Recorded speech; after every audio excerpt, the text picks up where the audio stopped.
All right. Well, I would like to say thank you so much, Dominique, for joining us today. My name is Caroline Bell. I am the study director from the National Academies for this project looking at the impacts on shipping and commercial, recreational, and tribal fisheries from the development of offshore renewable energy sources on the West Coast.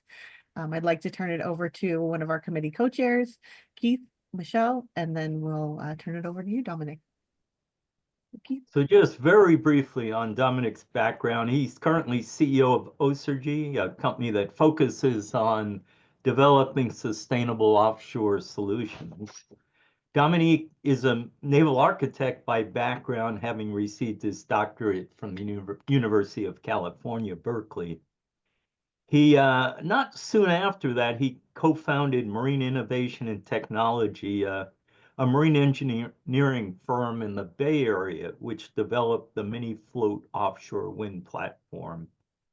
And he later served as Principal Power's Chief Technology Officer and then founded Osergy. So with that, I turn it over to you, Dominique. Thank you. Thank you. So a little bit more background.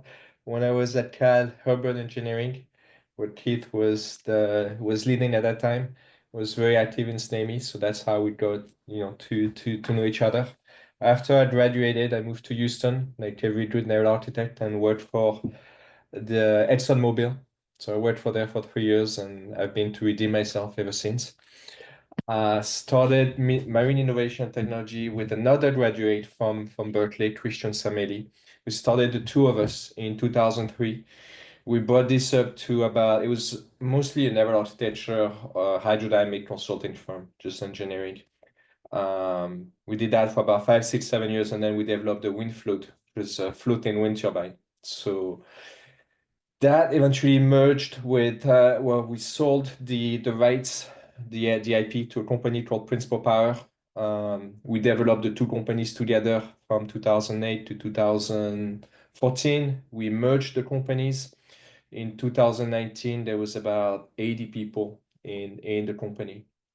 And like every good thing has to stop, we left mostly on a disagreement on how to spend R&D budgets.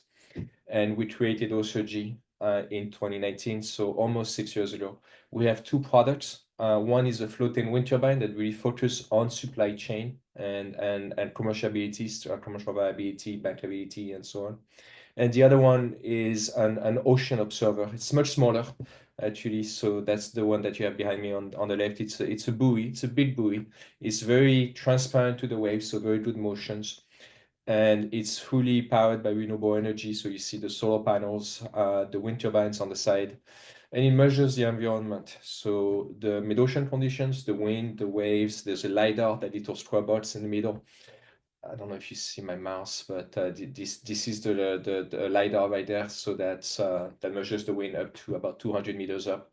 A bird radar, so it's an S-band radar, and underwater, a lot of biodiversity things. Those type of measurement platforms are very necessary to be able to develop commercial wind projects. Data and engineering is cheap, especially when you talk about big things. So that's what we do, and we're having fun. So I guess I'll get started. Let's see if this works. So what I just did is I'll just put your questions in a presentation, and I just put some things in red, which is mostly for me. But I'll go through any the questions one by one, and then feel free to interrupt me at any time and ask for more clarifications and so on. So we'll just jump right in. What size of turbines are currently being installed on floating systems? So the largest turbines today installed on floating systems are 10 megawatt, roughly 9.8. This is the project I mentioned in my email. EFGL is the one that's been installed this year. This is a project that I started at Principal Power back in 2018, 2017. So it took that long to get to the water. There was a few projects. So that was the last round of projects. Maybe I'll go back just very quickly to give you a quick overview of where it started. 2009, a company called Statoil, which is now Equinor, installed the first floating wind turbine in Norway. It was a 2 megawatt project It's a 2.3 megawatt Siemens turbine. In 2011, we installed the Windfloat 1 in Portugal. That was a Vestas 2 megawatt turbine. Then in Japan, there was about 3 prototypes that got installed shortly after. One was a project sponsored by the government. Well, they were sponsored by the government, but JIRA. And then you had Fukushima that made a lot of noise. It was 3 projects plus a substation. Japanese government spent almost $500 million on this, and they decided, it was like, oh my God, we're spending way too much money. So they kind of stopped, but it was straight, because what we proved at that time is we proved that we can make a turbine spin on a floater. Then we started looking at bankability. There was a few projects in Scotland using the renewable offshore credits, so very good incentives for financing those projects. And 2 projects were done, one by Equinor and one by Principal Power. And in both of those projects, it was fabricated in Spain and assembled in Europe, but not in the UK, and just moved over to the UK to get the tariff, but not spend any money on the local infrastructure. So a lot of things like that. So that was 2019, 2017, and 2019. After that, a few more pilots were installed, and a few more projects, the ones in France, so PGL, EFGL, and there's another one from funding coming from ADEME, which is the French type of DOE type of thing, supporting the energy transition. Hywind Tampen, which was installed, is the largest, it's 88 megawatt. It was installed shortly after that in Norway, it's powering a few gas stations, and then Kincardine and Hywind Scotland, so the next generation of projects. So that's where we are. The industry has about 200, something between 200 and 300 megawatt of installed capacity over all those projects. So not a lot, but it's moving forward. So today, the biggest turbines that we have are 10 megawatt. Those are not commercial anymore. For the next generation, we're going to be talking about 15 to 20 megawatt turbines. Vestas and Siemens were the leads. With GE in Europe, we've been slowing down over the last few years. Only Siemens now is active in floating wind. GE and Siemens are really focusing on bottom fixed. So the bottom fixed is when the tower goes all the way into the seabed. And we're seeing the emergence of 4 very large turbines coming from China. So a lot of discussions right now, especially with tariffs for the US, but also in Europe, a lot of pushback on security issues and supply chains and so on. Questions on this first question? Okay, I move to what type of different platform types are being considered for this large unit. So you have multiple platform types coming mostly from oil and gas. You have the spar type, which is a long cylinder coming down. Those platforms were developed for dry trees. So oil and gas platform where you want to have the Christmas tree, instead of being on the seabed, being on the platform. So very little wave motion. It's an oil and gas concept. Same as the TLPs. This is when you want to have access to your well, but a lot of people saying, okay, but that's what we do. And then you have a wet tree type of platform, which is cheaper, which is a semi-submersible, which is multiple columns. It moves more, and so you put your Christmas tree on the bottom.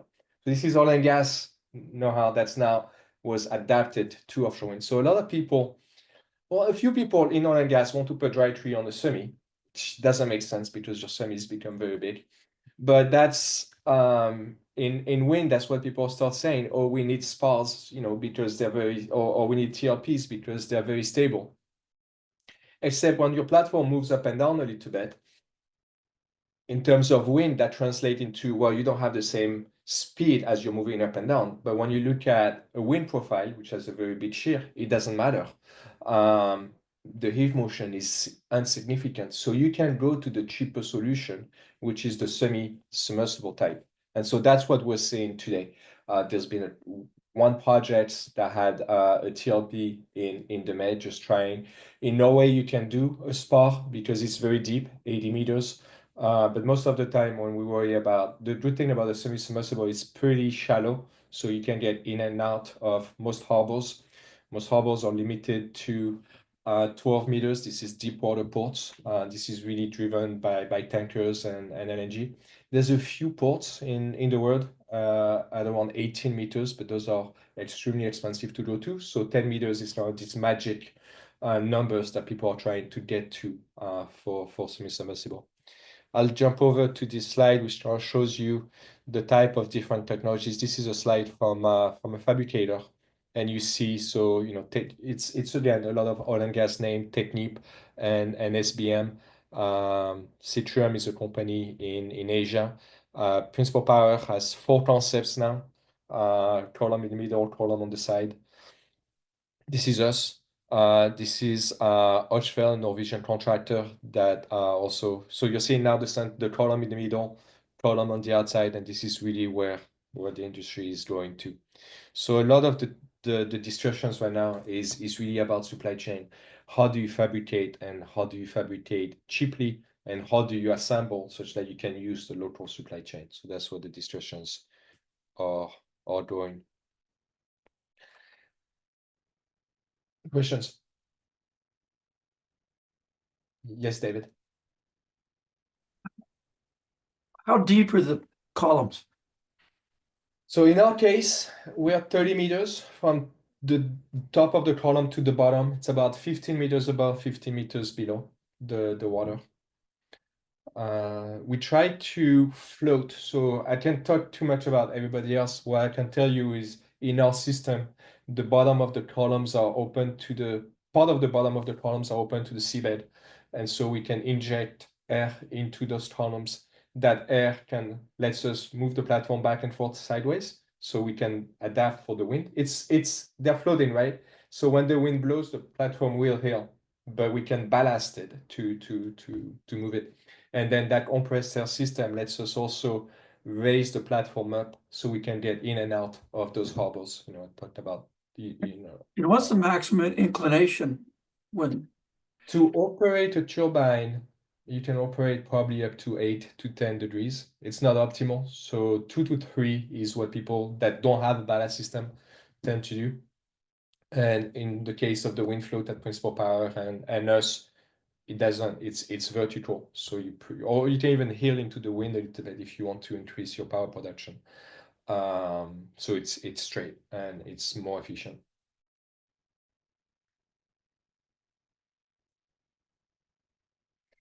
I put 2 slides on the mooring system. This is a typical mooring system for an oil and gas for floating wind in about 80 meters of water depth. You start with, so we're trying to reduce cost and be very, very optimized. So you don't have jacks to put your mooring lines. You fix it from the beginning. So you have a connector that will connect to a chain. Then you have a polyester segment. Then you have chain on the seabed. So your connection to the chain to the seabed is not rope, is chain. And then you have heavy weight. So the chain really works like a spring. And so you add clamp weight. So this is for, you see here a chain and then a big weight on top. So this is when you have very, very large extrusions, those weights come out of the water. So it increases the stiffness. Then you have more chain, and then at the end you have an anchor. And this is what those anchors look like. You're talking about 15-ton anchor. So the size of a conference room, roughly, is the anchor. When you start looking at California, you start getting to 700 to 1,000 meters. So you don't need to have all that elasticity. So I put this slide together. This is actually a project we are working on for Hawaii, which is the same thing, 800 meters. So here you have a lot more polyester rope. You get about 1 kilometer of polyester rope. Now remember that the density of polyester is very, very close to 1. So it doesn't really weigh anything. If you had a chain that was 1 kilometer long, your platform would have to support the weight of the chain, and you would have to have a lot of buoyancy. Now, polyester having a neutral mass, your platform can be small. And then by the time you get to the bottom, you have a chain, and then you have to have either a suction pile or what we call the vertical loaded anchor, which is a slightly different anchor, which is more a plate that goes into the seabed. Those type of plates basically you pull on them and they compress the drag embedment anchor or the VLAs. You set them by pulling on them, just like a sailboat or a motorboat. And that compresses the soil in front of you until the resistance of the soil is equal to the force the maximum force you're pulling with the maximum force you're going to see.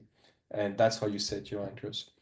In this case, polyester is a bit of a spring, but when you multiply that little spring stiffness by 800 meters, you get all the elasticity that you want.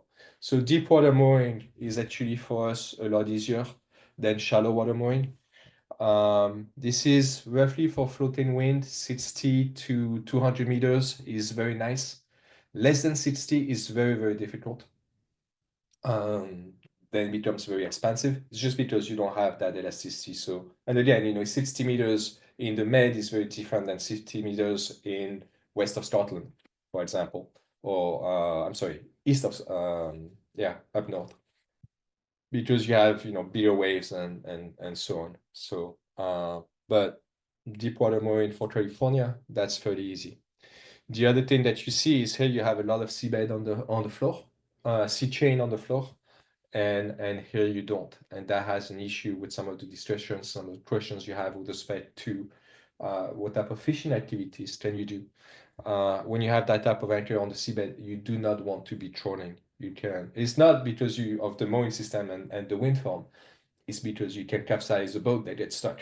And so it's really for the safety of the fishermen that you don't want them fishing, trolling.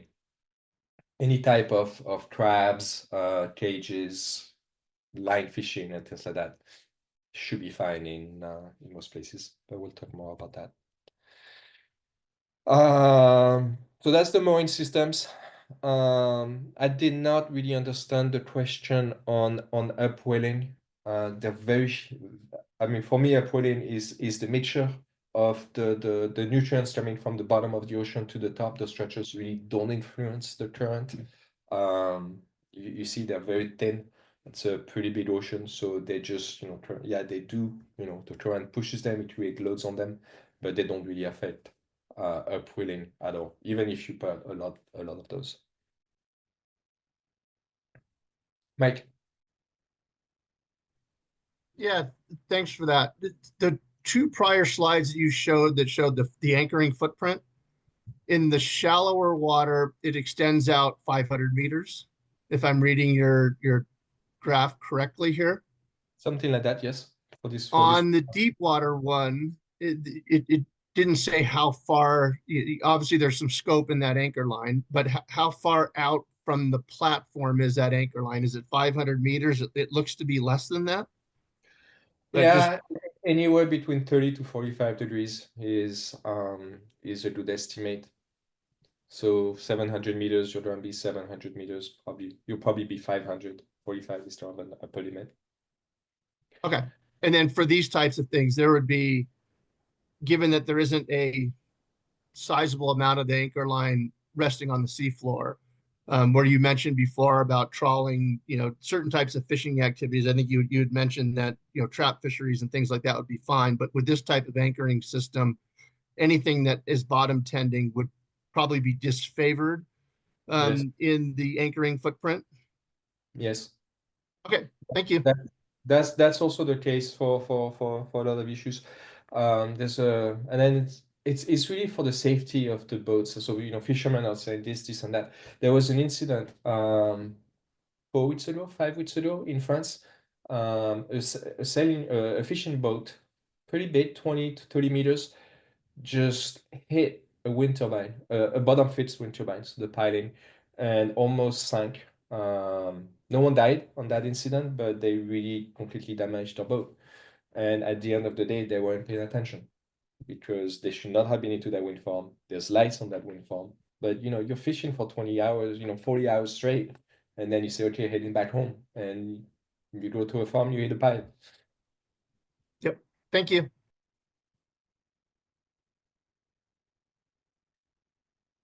Yeah, so I don't really understand, I don't know if there's clarifications on this upwelling question.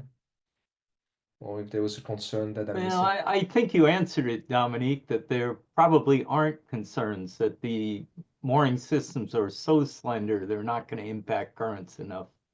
Yeah. Yeah. So later on, you have a question whether the, absorption of wind energy will impact upwelling. That's a different issue, and I'm sure you'll talk to that. I'll talk a little bit about that. Okay.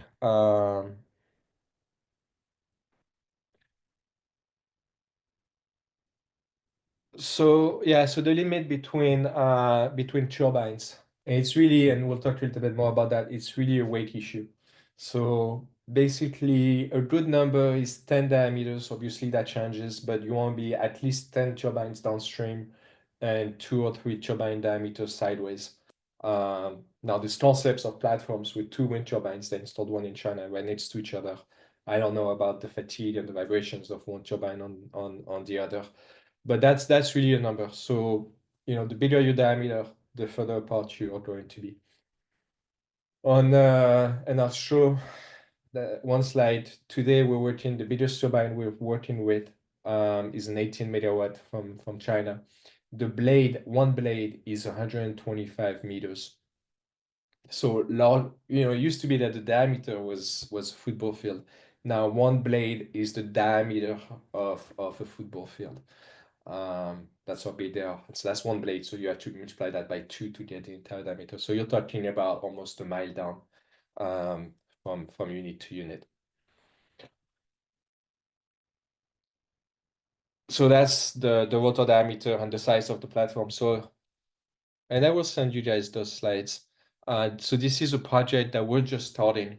We called it Record 15, Reduced Commercial Risk for 15 megawatt or larger turbines. And so we have an 18 megawatt. So the blade's 125, the nacelle is 135 meters up in the air, and it's 1,000 tons. And the tower is a little bit over 1,000 tons, which gives us a structure of about almost 4,000 tons. Now we have a very, very optimized structure. You can see it's very slender. There's a lot of narrow architecture, but if you want to have slender columns, they have to be further away.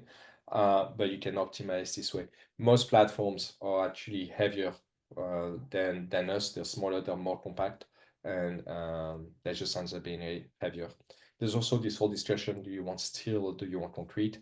A 15 megawatt or 20 megawatt concrete platforms will be closer to 10,000 tons. So about, maybe 15,000 tons. So then you start having an issue when you're doing big wind farms about where is your material coming from, and so on. We can talk about some of the supply chain if you have questions on this. So that's that question number 5. No questions. I talked about the water depth before. Doesn't really matter. In the Gulf of Mexico, we drill at 7 to 8 kilometers deep. We have things anchored in 10,000 meters. 1,000 meter is really not a big deal for the offshore industry. So there you go. There's your question.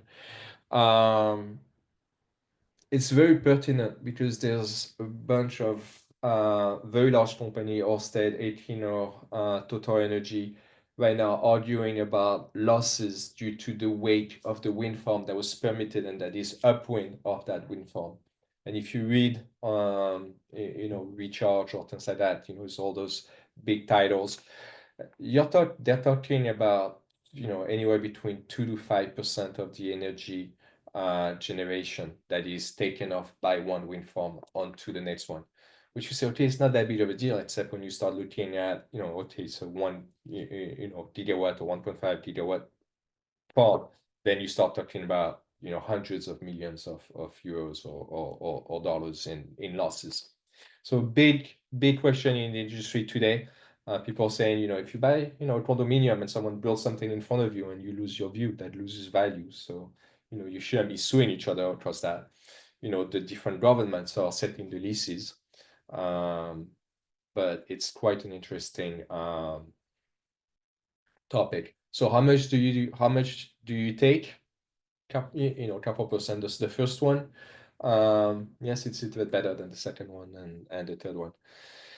But that's what happens. So, the projects that we have in California, the winds coming from mostly, from the west. So the projects that are north and south of each other are fine. In Humboldt Bay, there is some weight effect between the project that's the third one up. That's above the other ones. But there's a lot of simulations that people can do. I'm sure you guys are very familiar with NREL and Sandia. They have great tools to start looking at some of that. So very good research topics on that. But it is an issue.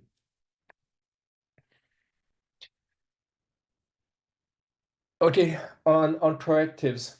So when you have a monopile, so bottom fixed, and it's in the seabed, so your platform is on the seabed, you come up with a jackup. A jackup is about with 4 legs. The legs are up, you put your legs into the seabed, you jack up your barge, and then you have a crane. So you have what's called a fix to fix workover. So you can go in, change, a generator, a blade, and so on. But you're in 30 meters of water depth, 30, 40 meters of water depth. But again, those jackups are very, very expensive. And then you have to bring all the stuff out there.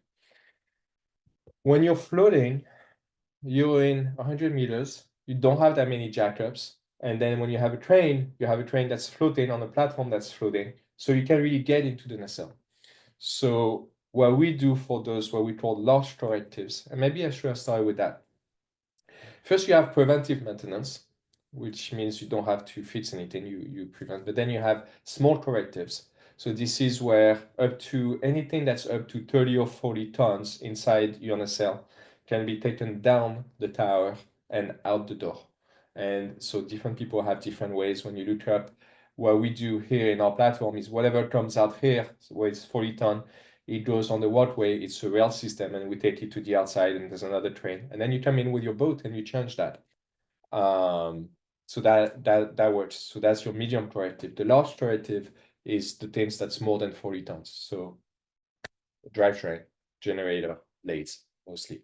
So there you have to, you can't really bring a train and do a float to float because you have waves, and so things move a little bit. But it's actually cheaper to just disconnect your mooring, disconnect your cable, take the structure to a quay, and then your turbine is on the quay. I mean, your crane is on the quay, and you change your systems. So that's what happens. It's been done. It's been done in floating on the 2 projects that are in Scotland, the one from Principal Power, Kincardine, and the one from 18 High Wind. In both cases, the problems were with the turbines. They were not with the floaters. And it's just, those new turbines on you, and you find out that sometimes, things don't work and you have to change them. So will this happen later on? I don't know. Eventually, I think the turbines will get more resilience. And we might come up with systems of crawler cranes on the tower that would come in. So now you're rigidly connected to your tower, so you'd be able to pick up some things. A lot of work is being done in the industry to do that today. So who knows how we'll get where we'll get, but I'm sure float overs or towing back to shore will disappear in the long run. And then, okay, no questions. The last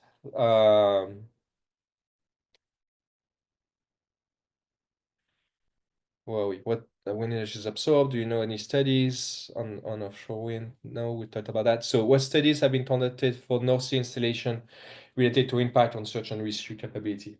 This is everyone does that, and then they post it on LinkedIn.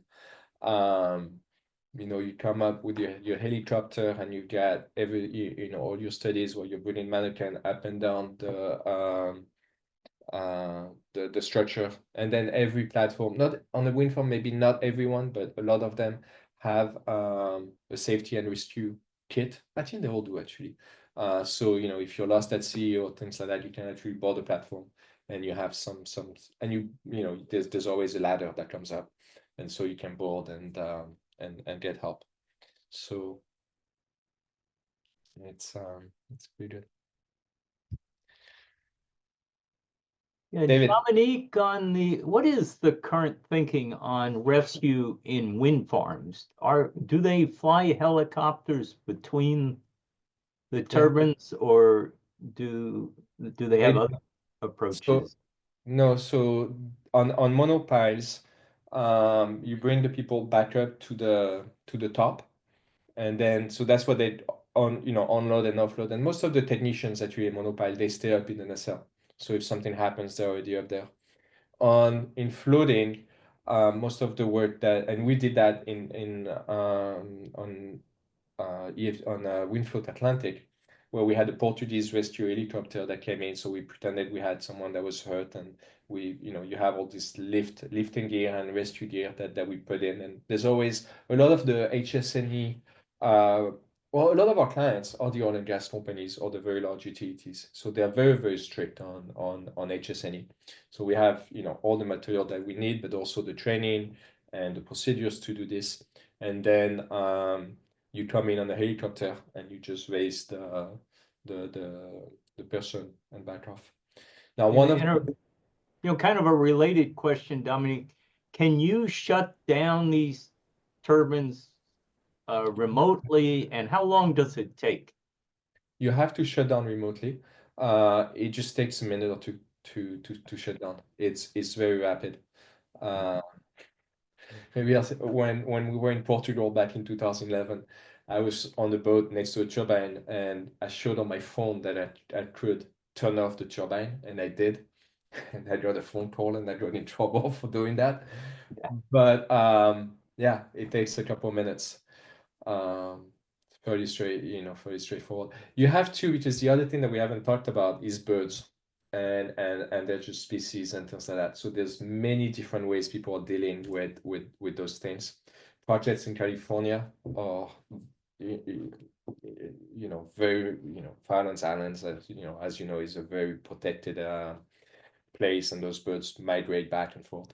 So there's a lot of different things people right now talking about.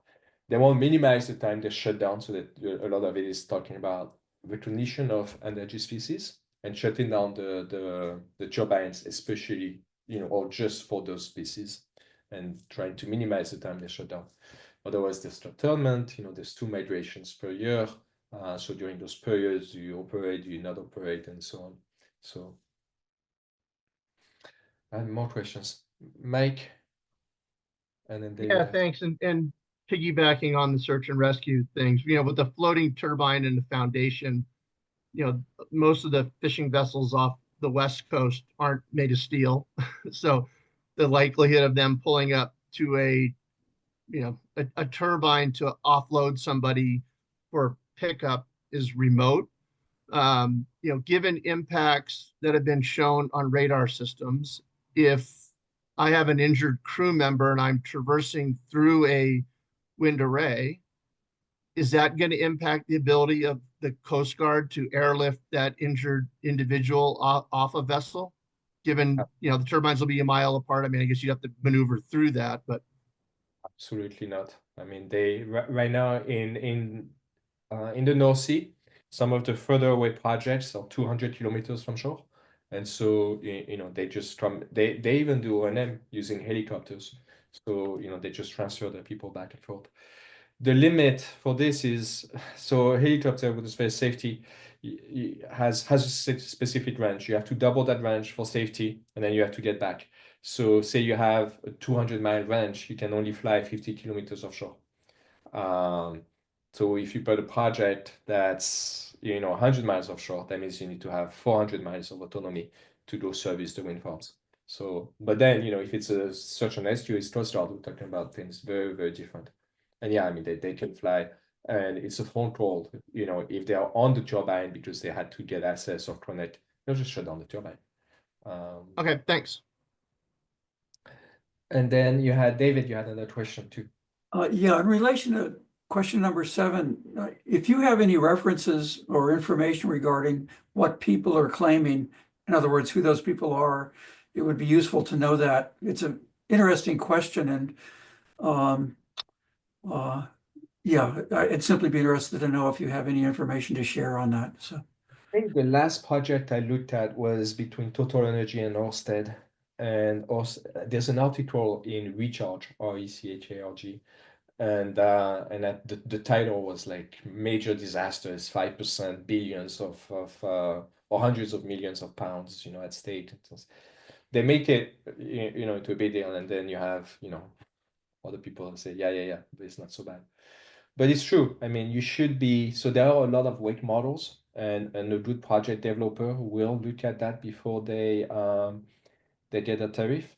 Now the issue is you get a tariff, and it's not like oil and gas. Oil and gas, you're on the spot market, oil price changes, and you sell on more rates. In wind, you're on very finite long-term contracts.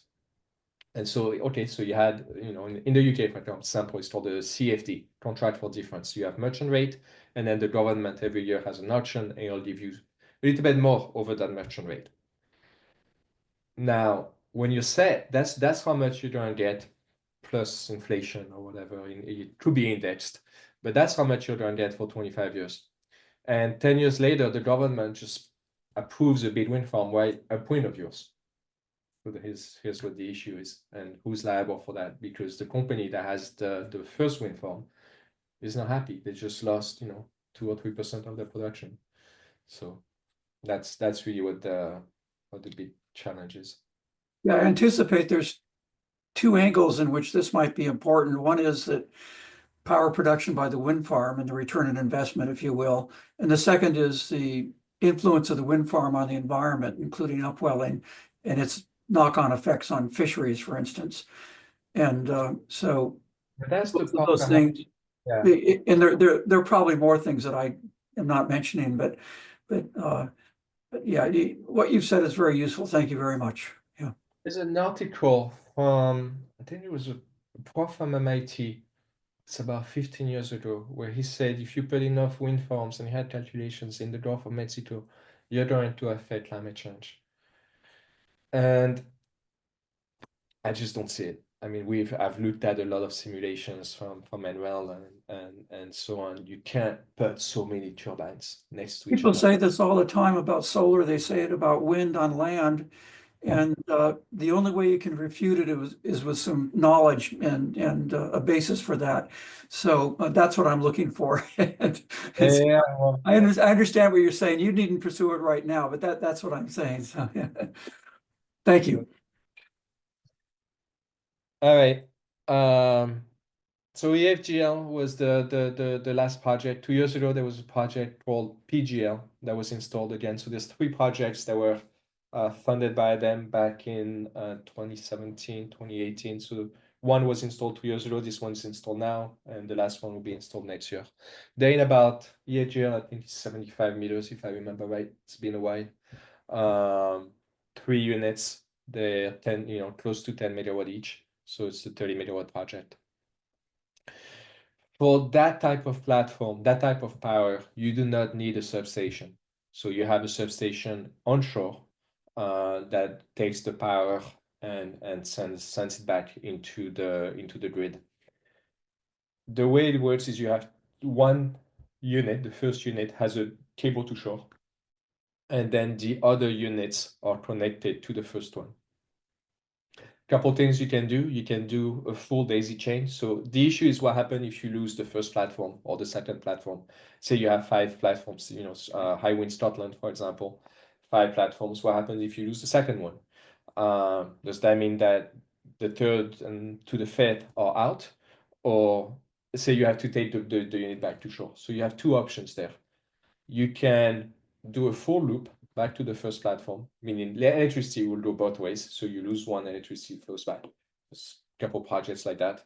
Or you have some type of IP that lets you disconnect your cable, reconnect it, jumpers, and set it either on the seabed or floating and things like that. At Principal Power, we developed some IP where we had the 2 cables were coming into a tube. And so if we had to disconnect, we would connect the 2 sections, the 2 cables together with jumpers, set this thing in the water, it would just float, and then we'll take the unit back to shore. in what we have now, the two cables coming to the center well, and so we'll connect them on top. We'll do a dry fit, and we'll set that thing on the seabed, so that saves you, a cable. But yeah, I think to get a substation offshore, roughly around 250 megawatt is when you really need to step up the electricity. And what you're doing there is you're stepping up to higher voltages. Was the fishing industry and ocean users consulted when determine the sites? So in most of the cases, the government. So okay, to do a wind project, you need three things, and that's what developers do. You need to have seabed control. So you need to have a lease. In the US, it's Bowen, but it's the Planet State in the UK and so on. Once you have that, and so the government is the one that's leasing the site, then you need consent. Consent is just permits. You need to have a path to get in all your permits, and when you have this path to get in all your permits, then you need a power purchase agreement. This is a contract to know how much you're going to be paying for how much you're going to make from the electricity that you're going to generate. Once you have those three things, then you start the engineering, basically. I mean, you do a little bit, but this is when you start spending money.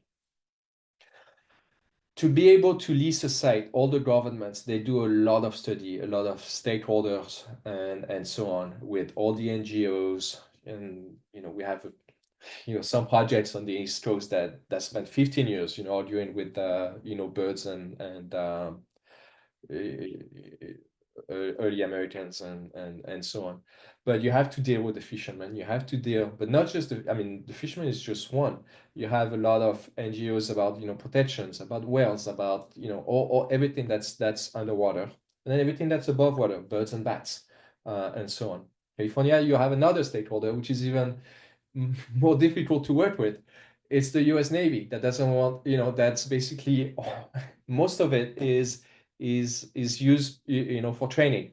In Hawaii, we're trying to do a project in Oahu, and we're in all those rooms, and there's all those generals, and then submarine captains, and then we had retired submarine captains on our side telling us, no, it's fine.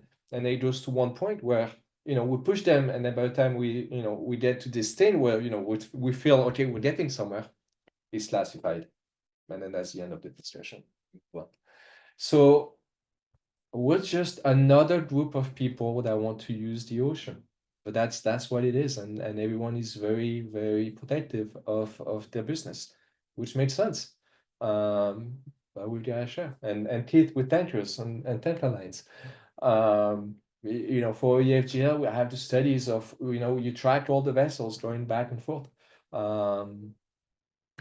and so you try to stay away from the shipping lanes, away from the fishing lanes, away from the bird migration. So in the EFGL, so that's where we put the OCG data right now. There was a migration of birds. It's two migration. One is the West Mediterranean, and one is the Center Mediterranean, of birds. They come in and they go out. It's fascinating.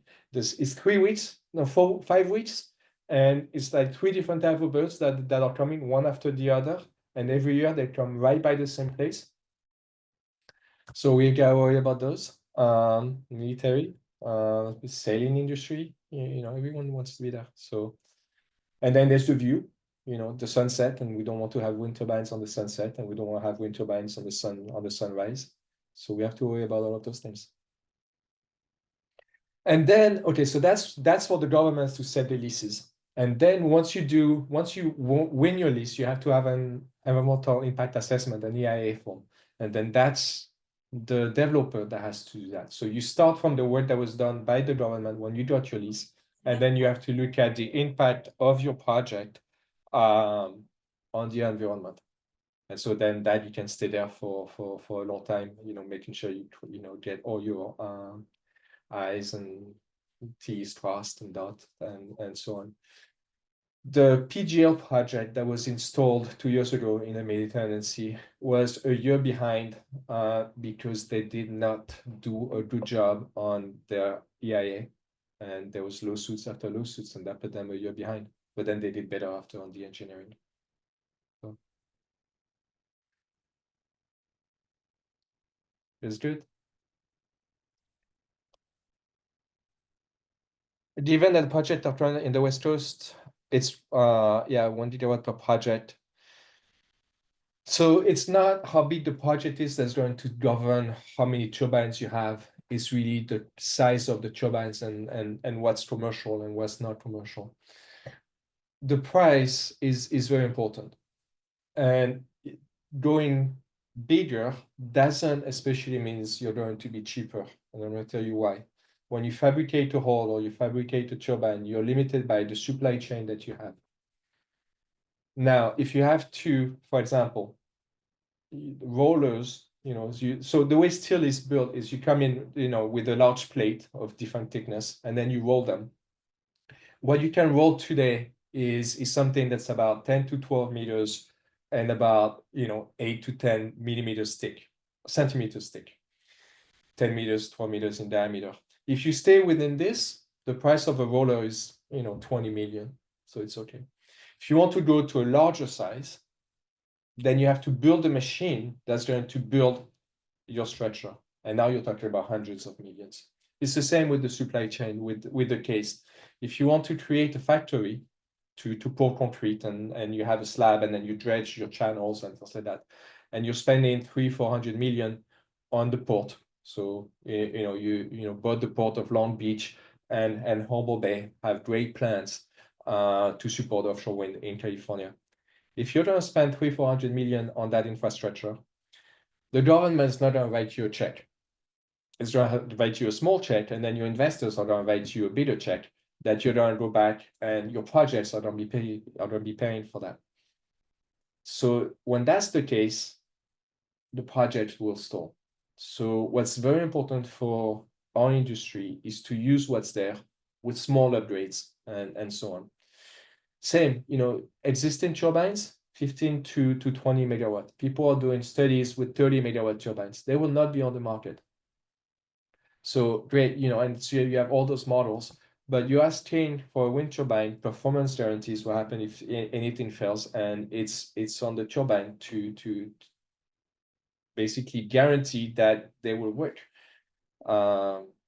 And you're asking for 5-10 years guarantees and so on, because developers are very risk adverse. So again, those are not engineering issues, they're contracting issues and so on. But that's what this industry is kind of suffering with right now. But okay, so larger, short story, larger turbines are probably going to be in the 15 to 22 megawatt.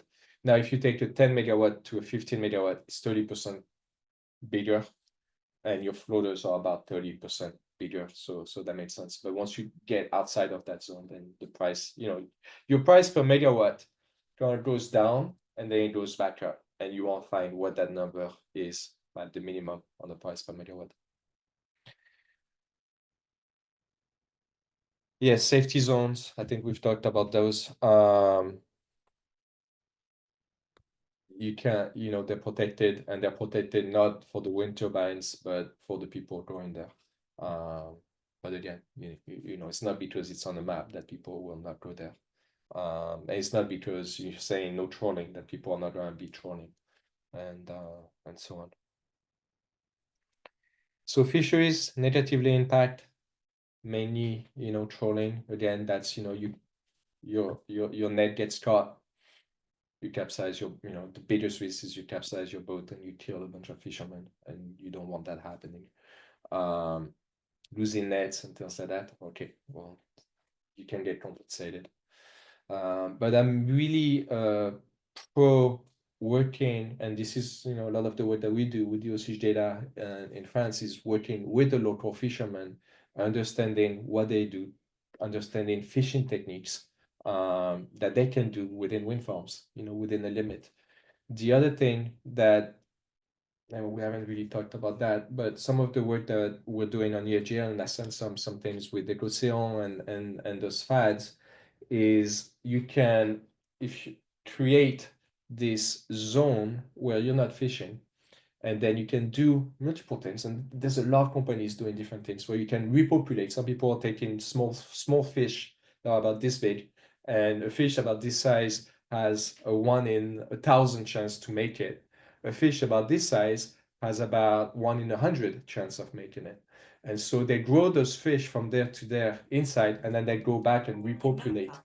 And so if you repopulate into a zone that's protected, then you start growing an ecosystem, and then you can fish, around it, but you don't fish in between. So you start, building a lot of the population back.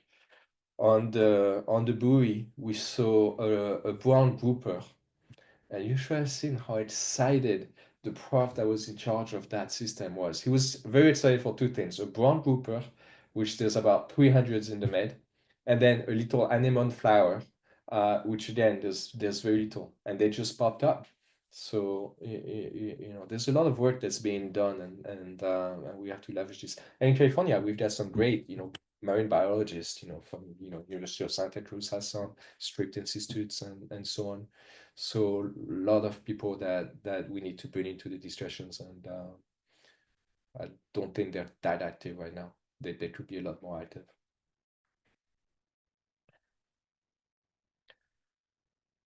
And then outreach, yes. So a lot of work. The fishermen, they're very, very. So one of the reasons why the fishermen also, so it's not all good. They get compensated, so they have an area they fish. And if you say you can't fish there and that you take away 20% of their area, they don't look at the income, and they don't ask you for 20% of that income for not fishing. So there's a lot of money at stake for those people. So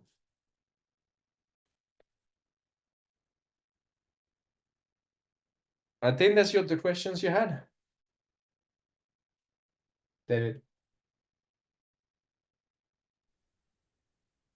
Yeah, certainly. Thank you, Dominique. And I know we get you back in June and can hear more. I think we've used up this hour. I'm But, happy to stay tomorrow if you guys want to. yeah, your feedback is really appreciated. So, One question, if I could. oh, sure, Dave. That's in my I was interested in item 15.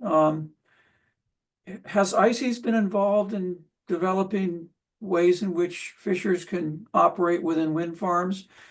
Is there an ICES working group that does this that you're aware of? And what I'm thinking about is whether there's a potential for government and/or fishing organizations on our coast to the U.S. West Coast to do a similar thing in regards to fishing within wind farms that are being proposed. And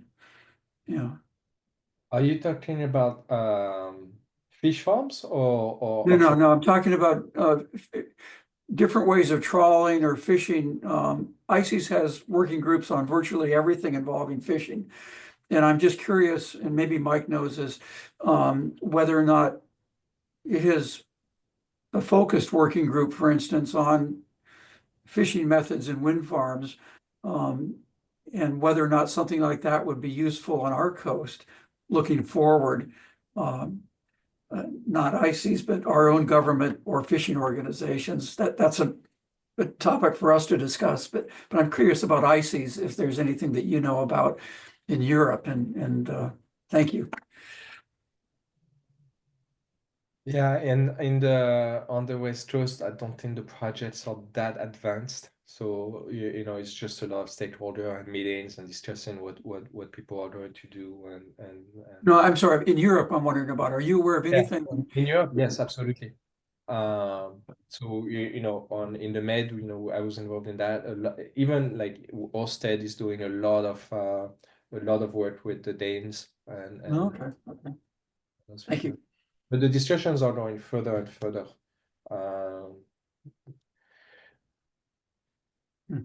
Okay. And then so you have two groups. You have two groups of fishermen that are very, very different. You have the very local fishermen that just go out, day trips or 30-hour trips and things like that. And then you have the ones that stay out for 3-4 weeks that just go trawling and trawling. And they also don't like each other, and they don't like the fish farming people. So, you know, there's all those dynamics that you have to work with, and you can't make one happy without the other. We have one in it's a guy named Bernard who's he's supposed to be in jail. He's been convicted many times, and he still runs the entire Southwest region. When we use the boats to go to the buoy, we actually go through him and we pay him, and then he gives us the authorization to use a boat. So, Mike? Yeah, just following up on that question 15. You know, you don't use inter-array cables that are suspended in the water column, so that presents a different thing than what we're looking at off the West Coast, right? We've in our conversations with a number of the leaseholders, they're going to use substations. Those turbines are going to be connected to those substations via inter-array cables that are suspended in the water column. The water depth is too great. They're not going to put those inter-array cables on the seafloor. So from a West Coast perspective, if you're bottom tending gear, you know, even trap, whatnot, long line, you won't be able to fish within the footprint of these arrays unless they're designed in a way that would allow for that. But the developers, as you pointed out, you know, we're so far away from having a project design. The developers are kind of open to that suggestion, but unless the technology improves, it's probably not something that's going to happen. So, you know, that was what, you know, what that question 15 was around is, you know, the trawl fisheries may be impacted in the project you've designed off France, but off the West Coast, given the sheer size and magnitude of the lease sites and the projects, if there are inter-array cables throughout the lease site, then basically all bottom tending gears will be impacted or displaced. Surface fisheries, yeah, I can see those operating, but there's not too many surface fisheries that exist that far offshore. So, and just real quick, David, to your point, yes, ICES is working on offshore wind, but I don't think they've gotten to the point where they're differentiating between fixed and floating. But there's not that much. Well, okay, your inter-array cables on the seabed, but you have, you know, for floating, you have mooring lines, you have the cable, and you get a substation. So you don't have corridors that are very clear that you can go through, and you can set your path and things like that. Now you're talking about 700-800 meters of water depth. So those are not your local fishermen that are going to go there. Those are, you know, the major ones. And frankly, you know, if you're fishing 200 miles offshore, if you're fishing 210 miles offshore, and you just have corridors to go through, and if on top of that, within the farms that you're working, that you're not going into, you put fads and stuff like that, there's a the conversation can be had and should be had, you know, should be done. It's a big ocean. The fish, they don't just sit there, you know, they move around. So, but again, everyone wants to get something out of that. So that's really what it's about. Okay, thanks.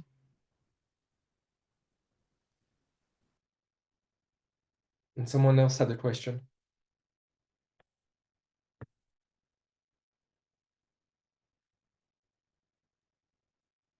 Okay, well, Carolyn, do you want to wrap it up and we'll Sure. see Dominique in June? Yep. Yes, I just want to say thank you all on behalf of the committee for joining us today and answering all these great questions. And we'll be in touch to schedule a session for our June meeting. But really appreciate your time today and thank you again. Thank you. Thank you. Thank you. Take care, everybody. Bye.